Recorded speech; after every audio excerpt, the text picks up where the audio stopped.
Hi everyone, আজকে সন্ধ্যে থেকেই প্রচুর কাজ করে ফেলেছি। ফার্স্টেই আগে বিছানার চাদর চেঞ্জ করেছি, তারপর আমার কসমেটিক্সের যে জায়গাটা সেটা সুন্দর করে পরিষ্কার করে গুছিয়ে রেখেছি, ফার্নিচার ছেড়েছি, তারপর রাতের ডিনারও বানিয়েছি, ডিনার নিয়ে বসেও পড়েছি। তোমাদের আগের দিনই দেখিয়েছিলাম না যে আমি একটা নতুন হেয়ার কালার নিয়ে এসেছি, যেটা ট্রাই করব। Shade number 535।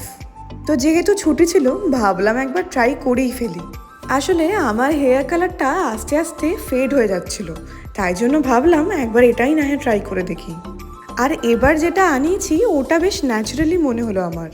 তো অনেক রকম ভিডিও দেখে মনকে অনেক সান্ত্বনা দিয়ে ভাবলাম আজকে করেই ফেলি।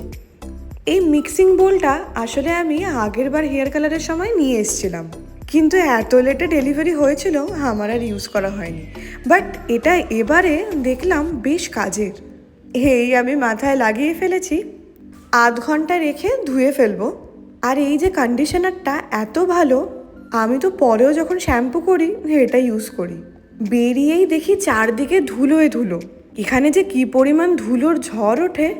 এরপর সব কাজের মাঝে আমার আর দুপুরে লাঞ্চ বানানো হয়নি, তো আমি অর্ডার করেছিলাম ডোসা।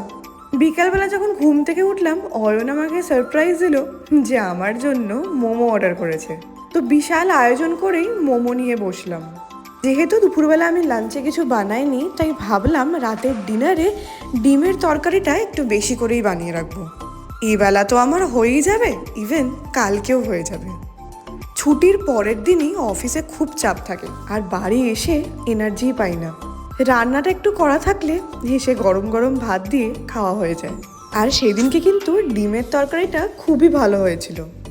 হেয়ার কালারের পর আফটার লুকটা আমি পরের ভিডিওতেই শেয়ার করব। টাটা।